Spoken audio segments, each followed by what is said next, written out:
2 பார்வையாளர்கள் வந்திருப்பதாகவும் அவர்கள் ஆச்சாரியரை உடனே சந்திக்க வேண்டும் என்று வற்புறுத்துவதாகவும் வந்து தெரிவித்தார். அதே சமயம் அவர்கள் ஏதோ விசித்திரமான மொழியில் பேசுகிறார்கள் என்றும் அவர்கள் ஆச்சாரியர் சாணக்கியரின் பெயரை மட்டுமே மீண்டும் மீண்டும் சொல்கிறார்கள் என்றும் குறிப்பிட்டார்.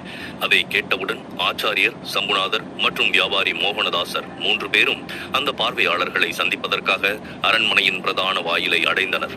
அங்கு 2 ஆண்கள் நின்று கொண்டிருந்தார்கள். அவர்களுடைய நிலையை பார்க்கும் பொழுது மிகவும் பரிதாபமாக இருந்தது. அவர்களில் ஒருவர் மிகவும் வயதான தோற்றத்தில் இருந்தார். அவர்கள் இருவரையும் கவனமாக உற்று பார்த்த ஆச்சாரியர், என் பெயர் சாணக்கியர், நான் மகத நாட்டின் தலைமை ஆலோசகராக இருக்கிறேன். நீங்கள் இருவரும் என்னை சந்திக்க விரும்புகிறீர்கள் என்று காவலர் தெரிவித்தார். நீங்கள் யார், எங்கிருந்து வருகிறீர்கள் என்று உங்களை அறிமுகப்படுத்திக் கொள்ளுங்கள் என்று கூறினார். இதை கேட்டவுடன் முதியவர் முதலில் நடுங்கும் குரலில், வணக்கம் தலைமை செயலாளர் சாணக்கியர் அவர்களே, என் பெயர் அமர்நாத். என்னுடைய மூதாதையர்கள் இந்தியாவில் தான் இருந்தார்கள். அதன் பிறகு அவர்கள் இங்கிருந்து வியாபாரத்திற்காக வெளிநாட்டுக்கு சென்றார்கள். வியாபார நிமித்தமாக அசீரியா நாட்டிற்கு சென்ற நான் அங்கேயே தங்கிவிட்டேன் என்று கூறிய அந்த வயதான மனிதர் தனக்கு அருகில் நின்று கொண்டிருந்த நபரை சுட்டிக்காட்டி, இவன் என்னுடைய வேலைக்காரன். ஆனால் இவனுக்கு காது கேட்காது, வாயும் பேச முடியாது. சைகை பாஷை மூலமாக நாம் கூறுவதை அவனால் புரிந்து கொள்ள முடியும். நாங்கள் விதிவசத்தால் மிகவும் கொடூரமாக பாதிக்கப்பட்டோம். தலைமை செயலாளர் அவர்களே, என்னுடைய சேமிப்புகள் அனைத்தையும் நான் ஒரு வணிக கப்பலில் ஏற்றிக்கொண்டு வேறு நாட்டிற்கு சென்று கொண்டிருந்தேன். ஆனால் வழியில் எங்களை கடல் கொள்ளையர்கள் தாக்கி என்னுடைய கப்பல் முழுவதையும் கொள்ளையடித்து விட்டார்கள். என்னுடைய உறவினர்கள் அனைவரும் அதில் உயிரிழந்து விட்டார்கள். நானும் இந்த வேலைக்காரன் மட்டும் அவர்களிடமிருந்து மிகவும் சிரமப்பட்டு தப்பித்தோம். பல இடங்களில் அலைந்து தெரிந்து ஒரு வழியாக இங்கு வந்து சேர்ந்தோம் என்று கூறினார். அவர் சொல்லிக் கொண்டிருக்கும் போதே குறுக்கிட்ட சம்புநாதர், இந்த சம்பவம் நடந்து எத்தனை நாட்கள் ஆகியிருக்கும் என்று கேட்டார். அதற்கு அந்த முதியவர் விரல் விட்டு எண்ணி, கிட்டத்தட்ட 25 நாட்கள் ஆகின்றன. அது முதல் நாங்கள் ஒவ்வொரு நாடாக அலைந்து கொண்டிருக்கிறோம். ஆனால் எங்களுக்கு யாரும் அடைக்கலம் கொடுக்கவில்லை. எங்களுக்கு யாரும் உதவியும் செய்யவில்லை. அப்போதுதான் மகத நாட்டின் சக்கரவர்த்தி சந்திரகுப்தனும் அவருடைய அவையில் இருக்கும் ஆச்சாரியர் சாணக்கியர் மிகவும் தாராள மனப்பான்மை கொண்டவர்கள். அவர்கள் அடைக்கலம் கொடுப்பார்கள் என்று சிலர் எங்களிடம் சொன்னார்கள். அதனால் தான் நாங்கள் நம்பிக்கையுடன் இங்கு வந்திருக்கிறோம். ஆனால் இந்த அரண்மனைக்குள் நுழையக்கூடாது என்றும், மீறி நுழைந்தால் நாங்கள் கைது செய்யப்படுவோம் என்றும் இந்த காவலர்கள் எங்களை அச்சுறுத்தி இருக்கிறார்கள் என்று அந்த முதியவர் மிகுந்த நம்பிக்கையுடன் ஆச்சாரியரின் முகத்தை பார்க்க தொடங்கினார்.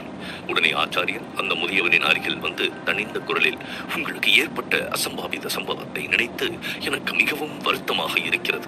அத்துடன் அரண்மனை காவலர்களால் உங்களுக்கு ஏதேனும் சிரமம் ஏற்பட்டிருந்தால் அதற்காக நான் மன்னிப்பு கேட்டுக்கொள்கிறேன். நீங்கள் இருவரும் இந்த நாட்டிற்குள் தாராளமாக வரலாம். நீங்கள் இருவரும் எங்களிடம் எந்த உதவி எதிர்பார்க்கிறீர்கள் என்று நாங்கள் தெரிந்து கொள்ளலாமா என்று ஆச்சாரியர் கேட்டார். உடனே அந்த முதியவர், நீங்கள் கூறிய இந்த வார்த்தையை கேட்கும் பொழுது எங்களுக்கு மிகவும் சந்தோஷமாக இருக்கிறது. உங்களுடைய உதவிக்கு நாங்கள் நன்றி கடன் பட்டிருக்கிறோம். உங்கள் வீட்டு வாசலில் பிச்சைக்காரனை போல நாங்கள் இங்கு வந்திருந்தாலும் இங்கு தொடர்ந்து அதே பிச்சைக்காரனாகவே இருக்க விரும்பவில்லை. எங்களால் முடிந்த அளவுக்கு நாங்கள் இந்த நாட்டிற்காக ஏதாவது செய்ய விரும்புகிறோம் என்று அந்த முதியவர் கூறினார். அவர் கூறியதை கேட்டவுடன் ஆச்சாரியருக்கு ஆர்வம் அதிகரித்தது. உங்களுடைய இந்த தன்னம்பிக்கையை நான் பாராட்டுகிறேன். நீங்கள் எங்கள் நாட்டிற்கு என்ன செய்ய விரும்புகிறீர்கள் என்று அவர் கேட்டார். உடனே அந்த முதியவர் தன்னுடைய வேலைக்காரனை சுட்டிக்காட்டி, என்னுடைய இந்த வேலைக்காரன் ஆயுதம் தயாரிக்கும் கலையில் வல்லவன். மேலும் ஆயுதம் தயாரிப்பதுதான் எங்களுடைய முக்கிய தொழிலாக இருந்தது.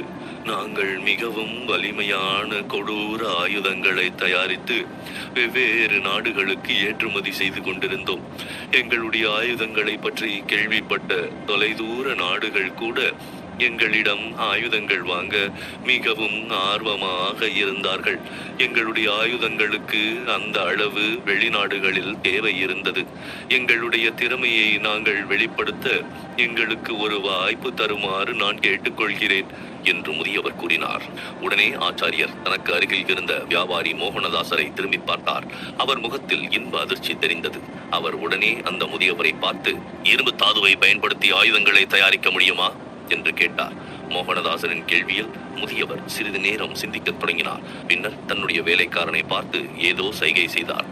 பதிலுக்கு அந்த வேலைக்காரனும் சைகை மொழியில் ஏதோ சொன்னான். உடனே முதியவர் திருப்தியான குரலில், நிச்சயமாக இரும்பு தாதுவுடன் பாஸ்பரஸ் கலப்பதால் அது இன்னும் சக்தி வாய்ந்ததாக மாறுகிறது. பாஸ்பரஸ் மிகவும் மதிப்புமிக்க ஒரு அரிய வகை. அது உங்களுடைய நாட்டில் கிடைத்தால் நீங்கள் உண்மையிலேயே மிகவும் அதிர்ஷ்டசாலி என்று கூறினார். முதியவர் சொல்வதை கேட்டவுடன் வியாபாரி மோகனதாசன் மிகவும் சந்தோஷப்பட்டார்.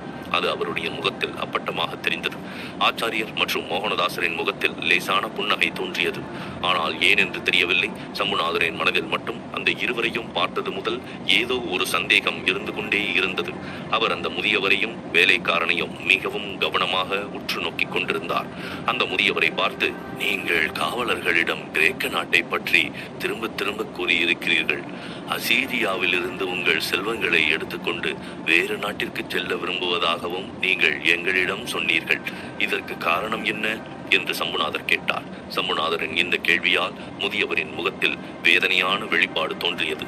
அவர் சற்று சிரமத்துடன், எங்களுக்கு வேறு வழி தெரியவில்லை, அதனால்தான் நாங்கள் எங்கள் நாட்டிலிருந்து சேர்த்து வைத்த செல்வம் அனைத்தையும் ஏற்றிக்கொண்டு வேறு நாட்டிற்கு கிளம்பினோம். அதற்கு காரணம், கிரேக்க நாட்டிலிருந்து அலெக்சாண்டரின் பெரும் படை எங்கள் நாட்டிற்கு படையெடுத்து வந்தது. அவர்கள் எங்கள் நாட்டை சூறையாடினார்கள். எங்கள் மக்கள் அனைவரையும் ஏழைகளாகவும் ஆதரவற்றவர்களாகவும் மாற்றிவிட்டார்கள். அத்துடன் அலெக்சாண்டரின் தலைமை தளபதியான செலூக்கஸ் எங்களை மிகவும் சித்திரவதை செய்தான். எங்களால் எங்கள் நாட்டில் வசிக்கவே முடியவில்லை. அதனால் தான் வேறு வழி இல்லாமல் நாங்கள் சேர்த்து வைத்த அனைத்து செல்வங்களையும் ஏற்றிக்கொண்டு வேறு நாட்டிற்கு செல்லலாம் என்று கிளம்பினோம். ஆனால் விதி கடற்கொள்ளையன் வழியில் எங்களை துரத்தி கொண்டே வந்தது. எங்கள் செல்வம் அனைத்தையும் அவன் கொள்ளையடித்து எங்களுடைய கப்பலையும் அபகரித்துக் கொண்டான். அத்துடன் எங்களுடைய சொந்த பந்தங்கள் அனைத்தையும் அவன் கொன்று குவித்து விட்டான் என்று சொல்லும் பொழுது அந்த முதியவரின் தொண்டை அடைக்க ஆரம்பித்தது. அவருடைய கண்களில் இருந்து கண்ணீர் வழியத் தொடங்கியது. அவர் கூறியதை கேட்டவுடன் சம்புநாதரால் எதுவும் சொல்ல முடியவில்லை. தன்னுடைய கேள்விக்காக அவர் இப்பொழுது வருத்தப்பட ஆரம்பித்தார். ஆச்சாரியரும் அவர் கூறியதை கேட்டு மிகவும் வருத்தத்துடன், உங்களுக்கு நடந்த இந்த கொடூரமான சம்பவத்தை நினைத்து எங்களுக்கும் வேதனையாக இருக்கிறது. ஆனாலும் நீங்கள் நம்பிக்கையை கைவிட வேண்டாம். இப்பொழுது நீங்கள் மகத நாட்டிற்கு வந்துவிட்டீர்கள். இந்த நாடு உங்களுக்கு அடைக்கலம் அளிக்கிறது. இனிமேல் மகாதேவன் உங்கள் அனைவருக்கும் நல்லது மட்டுமே செய்வார் என்று கூறினார். பிறகு சாணக்கியர், அரண்மனையில் விருந்தினர் மாளிகையில் இவர்கள் இருவரும் தங்குவதற்கான ஏற்பாடுகளை செய்யுங்கள் சம்புநாதரே என்று உத்தரவிட்டார். உடனே சம்புநாதர் அந்த முதியவரையும் அவருடைய வேலைக்காரனையும் அழைத்துக் கொண்டு அரண்மனையில் விருந்தினர் மாளிகையை நோக்கி நடக்க ஆரம்பித்தார். அவர்கள் இருவரையும் பார்த்த ஆச்சாரியர், விதி எப்படியெல்லாம் விசித்திர விளையாட்டை விளையாடிக் கொண்டிருக்கிறது என்று தனக்குள் முணுமுணுத்துக் கொண்டார். ஆச்சாரியர் அவர்களே, பாவம், இவர்கள் இருவரும் பல துன்பங்களை அடைந்திருக்கிறார்கள். இவர்கள் ஒரு விதத்தில் நமக்கு நன்மை செய்வதற்காகத்தான் வந்திருக்கிறார்கள் போலிருக்கிறது. கடினமான போர் ஆயுதங்களை தயாரிக்கலாம் என்று கயா கூட கூறினாள். அதனால் இவர்களை வைத்து நாம் நமக்கு தேவையான ஆயுதங்களை செய்து கொள்ளலாம் என்று மிகவும் ஆர்வத்துடன் வியாபாரி மோகனதாசன் கூறினார். அவர் கூறியதை கேட்டு ஆச்சாரியர் முகத்தில் சந்தோஷம் தெரியவில்லை. மாறாக அவரை பார்த்து கடுமையான குரலில், வியாபாரி மோகனதாசரே, உங்களுடைய இந்த உற்சாகத்தையும் ஆர்வத்தையும் கட்டுப்படுத்திக் கொள்ளுங்கள். இவர்கள் இருவருக்கும் கயாவை பற்றி தெரியக்கூடாது. அவர்கள் முன்பாக நீங்கள் கயா என்ற பெயரையே எடுக்கக்கூடாது என்று அவர் உத்தரவிட்டார். ஆச்சாரியரின் இந்த குரலை கேட்டு வியாபாரி மோகனதாசன் பயந்து விட்டார். ஆனாலும் ஆச்சாரியர் எதற்காக இப்படி சொல்கிறார் என்று தெரியவில்லை. மறுபுறம் அரண்மனையை விட்டு தப்பித்து ஓடிய கயா இப்பொழுது மகத நாட்டிலிருந்து வெகு தூரம் வந்துவிட்டாள். வழியில் அவள் பல காடுகளையும் வயல்களையும் கடந்து வந்தாள். ஆனால் அவளை துரத்திக் கொண்டு எந்த ராணுவ வீரனோ அல்லது காவலர்களோ வரவில்லை. அதை நினைத்து அவள் மிகவும் சந்தோஷப்பட்டாள். சந்திரகுப்தன் சிறையில் அடைக்கப்பட்டிருக்கும் புஷ்பநாதனின் நாகநாடு எங்கே இருக்கிறது என்று அவள் அவளுக்கு நிச்சயமாக தெரியவில்லை. சௌராஷ்டிரா செல்லும் திசையில்தான் சந்திரகுப்தன் இருக்கிறான் என்று மட்டும்தான் அவளுக்கு தெரியுமே தவிர அது எந்த நாடு, எந்த திசையில் இருக்கிறது என்று கூட தெரியாது. அவள் இதுவரை பல சிறு கிராமங்களையும் சிறு சிறு நாடுகளையும் மட்டுமே கடந்து வந்திருக்கிறாள். அங்கு எந்த பெரிய நாட்டையும் அவள் இதுவரை பார்க்கவில்லை. சூரியன் மறையத் தொடங்கி இருந்தது. அந்த இடம் கொஞ்சம் கொஞ்சமாக இருட்ட ஆரம்பித்து விட்டது. நன்றாக இருட்டுவதற்குள் தான் ஒரு பாதுகாப்பான இடத்திற்கு செல்ல வேண்டும் என்று கயா தன்னுடைய குதிரையை துரிதப்படுத்தினாள். அவள் சிறிது தூரம் சென்றவுடன் அங்கே ஒரு ஆறு ஓடிக்கொண்டிருப்பதை கவனித்தாள். உடனே அந்த ஆற்றின் கரையில் தன்னுடைய குதிரையை நிறுத்தினாள். அப்பொழுது அந்த ஆற்றின் கரைக்கு அருகில் இருந்த ஒரு அடர்ந்த வனப்பகுதியில் யாரோ நடமாடுவது போன்ற ஒரு உணர்வு அவளுக்கு ஏற்பட்டது. உடனே அந்த இடத்தை அவள் உற்று பார்த்தாள். அடுத்த நிமிடம் அங்கே யாரோ இருக்கிறார்கள் என்று அவளுக்கு உறுதியாக தெரிந்துவிட்டது. உடனே அவள் சம்புநாதரிடமிருந்து பறித்த வாளை எடுத்து தன்னுடைய கையில் உறுதியாக பிடித்துக் கொண்டாள். பிறகு மிகவும் எச்சரிக்கையாக குதிரையை முன்னோக்கி நகர்த்தினாள். அப்பொழுது திடீரென்று அந்த அடர்ந்த புல்வெளியிலிருந்து ஒரு மனிதன் வேகமாக ஓடி வந்து குதிரையின் கடிவாளத்தை பிடித்து இழுத்தான். இதனால் குதிரை தன்னுடைய முன்னங்கால்களை தூக்கி சத்தமாக கத்தியது. இதில் கயா சமநிலை இழந்து குதிரையிலிருந்து கீழே விழுந்தாள். ஆனால் அடுத்த கணமே அவள் வேகமாக எழுந்து சுதாரித்துக் கொண்டு அந்த நபரின் மீது மின்னல் வேகத்தில் தாக்குதல் தொடுக்க ஆரம்பித்தாள். ஆனால் சிறிது நேரத்தில் பலர் அங்கு வந்து அவளை சுற்றி வளைத்துக் கொண்டார்கள். இதன் பிறகு சண்டையிட்டு எந்த பலனும் இல்லை என்று கயா புரிந்து கொண்டாள். ஆனால் அவள் அவ்வளவு எளிதில் தன்னுடைய தோல்வியை ஒப்புக்கொள்ள விரும்பவில்லை. அவர்களுக்கு சவால் விடும் விதமாக, உங்களுக்கு தைரியம் இருந்தால் ஒவ்வொருவராக என்னிடம் வந்து மோதி பாருங்கள், இல்லை என்றால் என் வழியில் இருந்து விலகி நில்லுங்கள் என்று அவள் தைரியமாக சவால் விட்டாள்.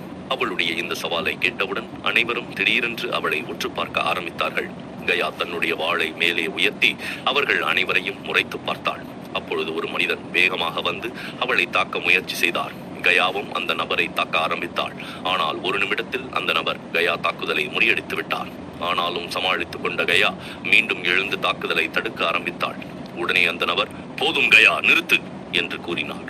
அந்த வார்த்தையை கேட்டவுடன் உயர்த்திய தன்னுடைய வாளை அப்படியே நிறுத்திய கயா ஆச்சரியமாக அந்த மனிதரை பார்த்தார். உடனே அந்த மனிதர், என்னை அடையாளம் தெரியவில்லையா, நான் தான் உக்கிரசேனர் என்று கூறினார். உடனே ஆச்சரியம் அடைந்த கயா அந்த மனிதரை உற்று பார்த்தாள். ஆமாம், நீங்கள் உக்கிரசேனர் தான். நீங்கள் எப்படி இங்கே வந்தீர்கள்? நீங்கள் புஷ்பநாதனின் சிறையிலிருந்து வெளியில் வந்து விட்டீர்களா? அப்படி என்றால் சக்கரவர்த்தி சந்திரகுப்தன் எங்கே? உங்களை நினைத்துத்தான் நான் மிகவும் கவலைப்பட்டுக் கொண்டிருந்தேன். ஆச்சாரியர் அவருடைய தலைமை ஒற்றன் நன்மாறனை உங்களை தேடி அனுப்பி வைத்தார். ஆனால் நன்மாறனிடமிருந்தும் எந்த தகவலும் வரவில்லை. சக்கரவர்த்தி சந்திரகுப்தனை பற்றி தெரிந்து கொள்ளாமல் என்னால் அரண்மனையில் இருக்க முடியவில்லை. அதனால் நான் அரண்மனையில் இருந்து தப்பித்து ஓடி வந்து விட்டேன். சரி, அதை விடுங்கள். சக்கரவர்த்தி சந்திரகுப்தன் எங்கே? நன்மாறன் எங்கே? அவர்களுக்கு என்ன ஆயிற்று என்று அவள் மீண்டும் கேள்வி எழுப்பத் தொடங்கினாள். அதை கேட்டவுடன் ஆழ்ந்த பெருமூச்சு வெளியேற்றிய உக்கிரசேனர், சக்கரவர்த்தி சந்திரகுப்தன் இப்பொழுது ராணி ரமணிகாவின் மாய வலையில் சிக்கிக் கொண்டிருக்கிறான். அங்கிருந்து அவனை வெளியேற்றுவது என்பது இயலாத காரியம். அத்துடன் நன்மாறனின் நிலை இப்பொழுது மிகவும் மோசமாக இருக்கிறது. அவன் எந்த நிமிடம் வேண்டுமானாலும் இறந்து போகலாம் என்று கூறினார். அதை கேட்ட கயாவிற்கு மிகவும் அதிர்ச்சியாக இருந்தது. ராணி ரமணிகா தன்னையும் சந்திரகுப்தனையும் வஞ்சகமாக பேசி அழைத்துச் சென்றது, அங்கு தன்னை சிறை வைத்தது, நன்மாறன் தங்களை மீட்க வந்தது, நன்மாறன் சந்திரகுப்தனை மீட்பதற்காக செயற்கை ஏரியில் இருந்த ரகசிய பாதை வழியாக சென்றது, அங்கு நன்மாறன் தாக்கப்பட்டது வரை அனைத்து விஷயங்களையும் கயாவிடம் கூற அவள் அனைத்தையும் வியப்புடன் கேட்டுக்கொண்டிருந்தாள்.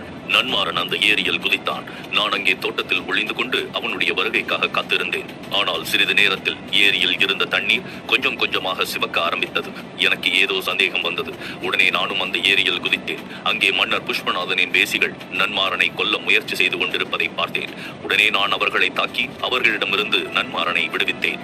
ஆனால் நீண்ட நேரம் எங்களால் தண்ணீரில் தாக்குப்பிடிக்க முடியவில்லை. காயம்பட்ட அந்த வேசிகள் இருவரும் ரகசிய பாதை வழியாக நீந்திக் கொண்டு சென்று விட்டார்கள். நான் நன்மாறனை காப்பாற்றி ஏரியிலிருந்து வெளியே அழைத்துக் கொண்டு வந்தேன் என்று கூறியவர் தன்னை சுற்றி இருந்த போர் வீரர்களை சுட்டிக்காட்டி, இவர்கள் அனைவரும் நன்மாறனுடன் வந்த மகத நாட்டு போர் வீரர்கள். அவர்களை நன்மாறன் இந்த காட்டுப்பகுதியில் காத்திருக்க சொல்லிவிட்டு அவன் மட்டும் அரண்மனைக்கு வந்தான். இவர்கள் அனைவரும் நன்மாறனின் வருகைக்காக இங்கேயே காத்துக் கொண்டிருக்கிறார்கள்.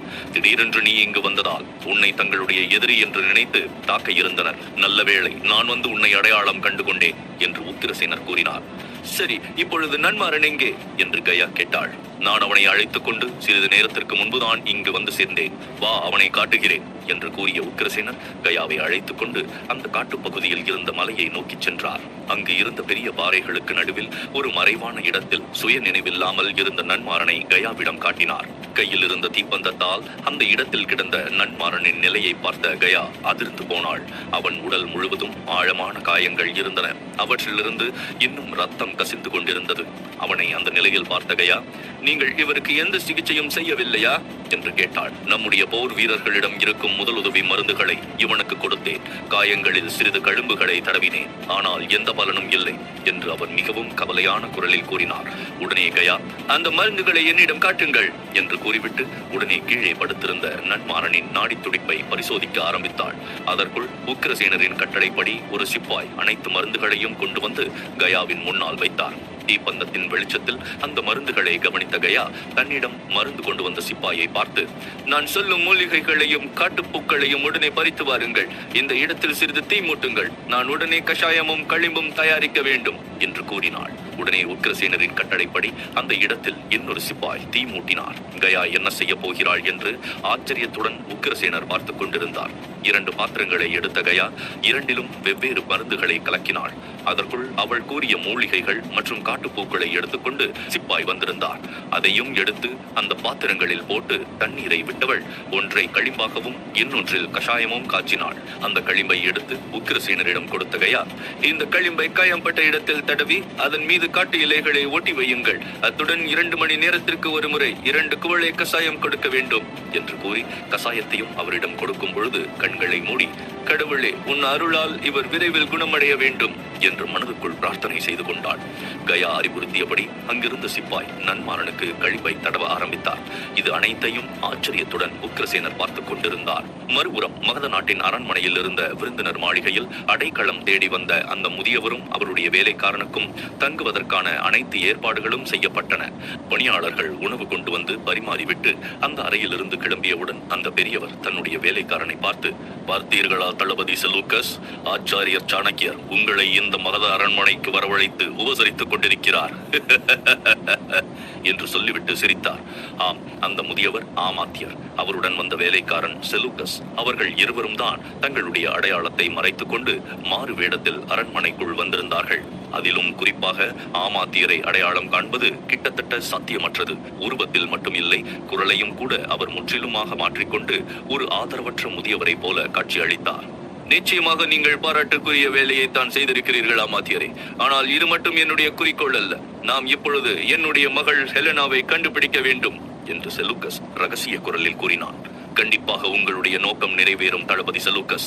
அதற்கு நீங்கள் கொஞ்சம் பொறுமையாக இருக்க வேண்டும். நாம் படிப்படியாகத்தான் முன்னேற வேண்டும். ஏனென்றால் இப்பொழுது நாம் சிங்கத்தின் குகைக்குள் இருக்கிறோம். இங்கிருந்து நாம் உயிருடன் வெளியேற வேண்டும் என்பதை நீங்கள் புரிந்து கொள்ள வேண்டும் என்று ஆமாத்தியர் கூறினார்.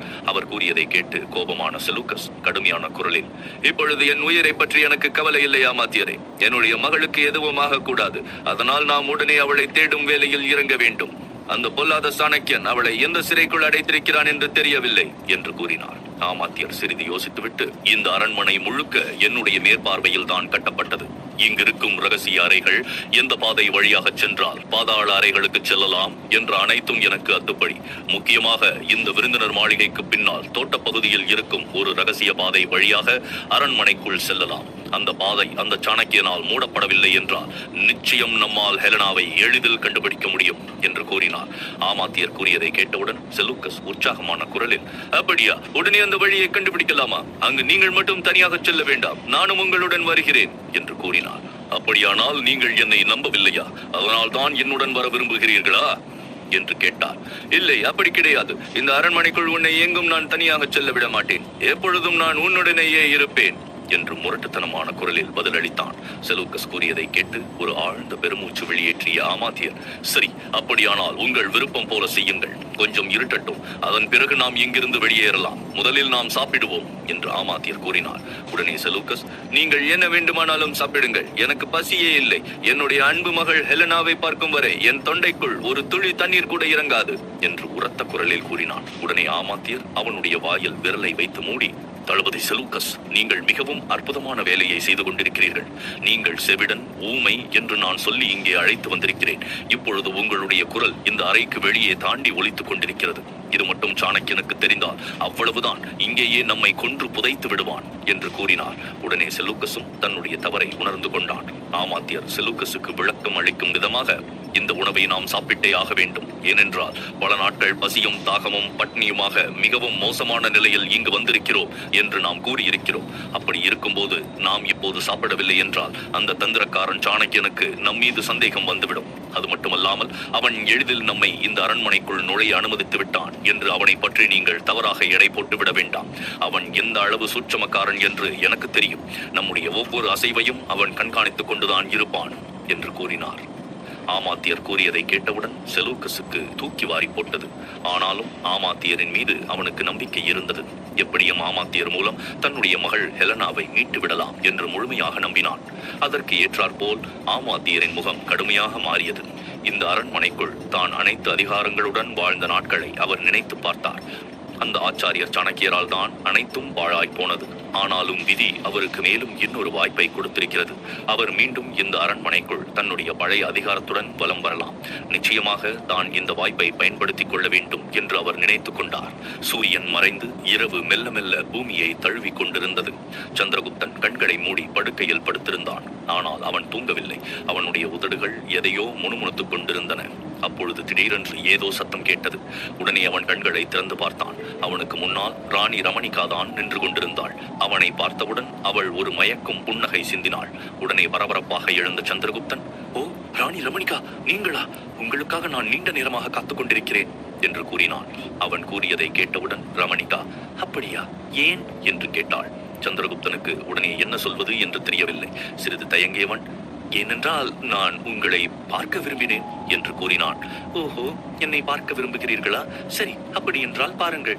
அது சரி, சிறிது நேரத்திற்கு முன்பு நீங்கள் ஏதோ மனதிற்குள் நினைத்துக் கொண்டிருந்தீர்கள் அல்லவா? உங்கள் உதடுகள் யாருடைய பெயரையோ உச்சரித்தன என்று அவனுடைய கண்களை உற்று பார்த்து அவள் கேட்டாள். அவள் கூறியதை கேட்டவுடன் சந்திரகுப்தன் எதுவும் சொல்லாமல் சிறிது நேரம் அமைதியாக இருந்தான். அவன் என்ன சொல்ல போகிறான் என்று அவனுடைய முகத்தையே அவள் பார்த்து கொண்டிருந்தாள்.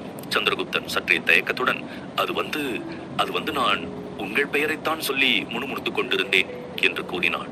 உடனே ரமணிகாவின் முகம் மாறியது. அவள் உடனே கிண்டலாக சிரித்துக் கொண்டு, அட போங்க சக்கரவர்த்தி, உங்களை பற்றி எனக்கு நன்றாக தெரியும். மற்றவர்களைப் போல என்னையும் நீங்கள் ஏமாற்றலாம் என்று நினைத்தீர்களா? என்னை ஏமாற்ற முடியாது. வாய்ப்பு கிடைத்தால் நீங்கள் எந்த நேரமும் இங்கிருந்து ஓடிவிட தயாராக இருக்கிறீர்கள். இன்று கூட என்னை பிடித்து தள்ளிவிட்டு ஆற்றில் குதிக்கப் போனீர்கள் என்று கூறினாள். உடனே சந்திரகுப்தன் கோபமாக, இல்லை, இது போய், நான் முன்பே சொன்னேன், நான் இங்கிருந்து தப்பிப்பதற்காக ஆற்றில் குதிக்கவில்லை. அந்த 2 பெண்களைப் போல இன்னும் வேறு சில பெண்கள் உங்களை தாக்குவதற்காக அந்த ஆற்றில் பதுங்கி இருக்கிறார்களா என்று பார்ப்பதற்காகத்தான் நான் உங்களை கீழே தள்ளிவிட்டு ஆற்றிற்குள் குதிக்கப் போனேன் என்று கூறினாள். அவன் கூறியதை கேட்டவுடன் ரமணிகா அவனுடைய முகத்தையே சிறிது நேரம் பார்த்து கொண்டிருந்தாள். பிறகு அவனை நெருங்கிச் சென்று தன்னுடைய 2 கைகளையும் கோர்த்து அவனுடைய கழுத்தில் மாலை போல போட்டுக்கொண்டு, சக்கரவர்த்தி, கோபப்பட வேண்டாம். நான் உங்களை கேலி செய்வதற்காகத்தான் அவ்வாறு கூறினேன். நீங்கள் என்னை ஒருபோதும் ஏமாற்ற மாட்டீர்கள் என்று எனக்கு தெரியும். ஏனென்றால் என்னை விட்டு உங்களால் எங்கேயும் போக முடியாது என்று ரமணிகா பேசி முடிப்பதற்குள் திடீரென்று அந்த அறையின் ஜன்னல் வழியாக ஒரு மனிதன் உள்ளே குதித்தான். அவனைத் தொடர்ந்து பல பெண்களும் அங்கிருந்த ஜன்னல்கள் வழியாக அந்த அறைக்குள் குதித்தார்கள். அனைவர் கைகளிலும் வாள்கள் இருந்தன. அவர்கள் தங்களுடைய கைகளில் இருந்த வாள்களை உருவிக்கொண்டு சந்திரகுப்தன் மற்றும் ராணி ரமணிகா இருவரையும் சுற்றி வளைத்துக் கொண்டார்கள். இதை பார்த்த சந்திரகுப்தனுக்கு மிகவும் அதிர்ச்சியாக இருந்தது. ஏனென்றால் அந்த பெண்களுடன் அந்த அறைக்குள் குதித்தவர் வேறு யாரும் அல்ல, மன்னன் புஷ்பநாதன் தான். அவனுடைய முகம் கோபத்தில் செக்கச்செவேல் என்று இருந்தது. அவன் ஆவேசமாக அவர்கள் இருவரையும் பார்த்து முறைத்துக் கொண்டிருந்தான். அவர்கள் அனைவரையும் பார்த்த ராணி ரமணிகா பயந்து போய் சந்திரகுப்தனை இறுக்கமாக கட்டி அணைத்துக் கொண்டாள். இதை பார்த்து புஷ்பநாதன் கோபமாக, ஏய் ரமணிகா, நீ உன் மனதில் என்ன நினைத்துக் கொண்டிருக்கிறாய்? கட்டிய கணவனுக்கு துரோகம் செய்துவிட்டு வேறு ஒரு ஆணுடன் சரசமாடிக்கொண்டிருக்கிறாயே, உனக்கு வெட்கமாக இல்லையா? இதற்கு மேல் நீ உயிருடன் இருக்கவே கூடாது. இப்பொழுதே நான் உன்னை கொல்லப் போகிறேன் ஏற்கனவே உன்னுடைய பணிப்பெண்கள் அனைவரையும் நான் கொன்று குவித்து விட்டேன். மீதம் இருப்பது நீ மட்டும்தான். உன்னையும் இப்பொழுதே நான் கொல்லப் போகிறேன் என்று சொல்லிக்கொண்டே அவன் தன்னுடைய கையில் இருந்த வாளை உயர்த்தினான். இதை பார்த்தவுடன் பயந்து போன ராணி ரமணிகா சந்திரகுப்தனை இன்னும் இறுக்கமாக கட்டிக்கொண்டு, ஐயோ சக்கரவர்த்தி, தயவு செய்து இந்த புஷ்பநாதனிடமிருந்து என்னை காப்பாற்றுங்கள். இல்லை என்றால் இவர் என்னை இப்பொழுதே கொன்று விடுவார் என்று கூச்சலிட ஆரம்பித்தாள். இந்த திடீர் கலவரத்தால் சந்திரகுப்தன் திகைத்து போனான். அவனுக்கு அங்கே என்ன நடக்கிறது என்று சில நிமிடங்கள் வரை புரியவில்லை. அத்துடன் அவன் இப்போது நிராயுத பாணியாக இருக்கிறான். அவனுக்கு என்ன செய்வது என்றே தெரியவில்லை. அவர்கள் இருவரையும் சுற்றி கொண்டிருந்த புஷ்பநாதனின் வேசிகள் கைகளில் வாள்கள் மினுமினுத்துக் கொண்டிருந்தன. புஷ்பநாதனின் முகபாவத்திலிருந்து அவன் ரமணிகாவை கொல்வதற்காக இங்கு வந்திருக்கிறான் என்று தெளிவாக தெரிந்தது. புஷ்பநாதன் உண்மையில் ராணி ரமணிகாவை கொல்வதற்காகத்தான் இங்கு வந்திருக்கிறானா? சந்திரகுப்தன் அடுத்து என்ன செய்ய போகிறான்? மகத நாட்டின் அரண்மனையில் ஆமாத்தியரும் செலூக்கஸும் என்ன செய்ய போகிறார்கள்? நன்மாறனுக்கு சுய நினைவு திரும்புமா? தெரிந்து கொள்ள மேலும் கேளுங்கள்.